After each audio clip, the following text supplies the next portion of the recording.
വീട്ടിൽ കളിച്ചുകൊണ്ടിരിക്കെ 2.5 വയസ്സുകാരി കലത്തിനുള്ളിൽ കുടുങ്ങി. മണിക്കൂറുകൾക്ക് ശേഷം ഫയർഫോഴ്സ് സംഘമാണ് കലം മുറിച്ചു മാറ്റി കുട്ടിയെ രക്ഷപ്പെടുത്തിയത്. നെയ്യാറ്റിൻകര ചെങ്കൽ കുന്നുവിള സ്വദേശി അഭിജിത്ത് അമൃത ദമ്പതികളുടെ 2.5 വയസ്സുള്ള മകൾ ഇവ ഇസാമരിയാണ് കലത്തിൽ കുടുങ്ങിയത്.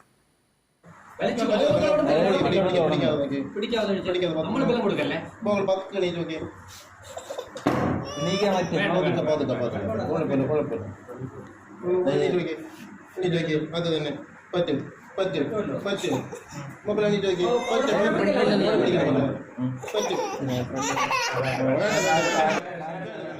കലത്തിനുള്ളിൽ കയറിയിരുന്ന് കളിച്ചുകൊണ്ടിരിക്കുന്നതിനിടയിലാണ് കുട്ടി അതിനകത്ത് അകപ്പെട്ടത്. വീട്ടുകാർ കുട്ടിയെ പുറത്തെടുക്കാൻ പരമാവധി ശ്രമിച്ചെങ്കിലും സാധിച്ചില്ല. തുടർന്ന് വീട്ടുകാർ കുട്ടിയെയും കൊണ്ട് നേരെ നെയ്യാറ്റിൻകര ഫയർഫോഴ്സ് സ്റ്റേഷനിലെത്തി. ഫയർഫോഴ്സ് സംഘം കട്ടറടക്കമുള്ള ഉപകരണങ്ങൾ ഉപയോഗിച്ച് 20 മിനിറ്റോളം സമയമെടുത്ത് ഒരു പോറൽ പോലും ഏൽക്കാതെ കുട്ടിയെ പുറത്തെടുത്തു. കുട്ടിയുടെ തല മാത്രം പുറത്തും ഉടൽ മുഴുവനായും പാത്രത്തിനുള്ളിലുമായിരുന്നു.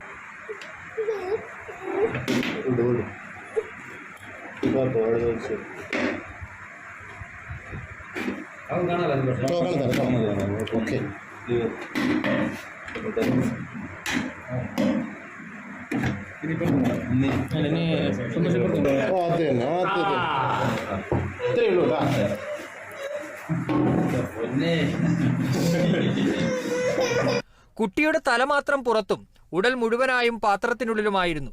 സീനിയർ ഫയർ ആൻഡ് റെസ്ക്യൂ ഓഫീസർമാരായ SH Alameen, Rajasekharan Nair, fire and rescue ഓഫീസർമാരായ സന്തോഷ്, വിപിൻ, ശിവകുമാർ, ഹോംഗാർഡ് ശിവപ്രസാദ് എന്നിവർ ചേർന്നാണ് കുട്ടിയെ പുറത്തെടുത്തത്. Kerala vision news, Thiruvananthapuram.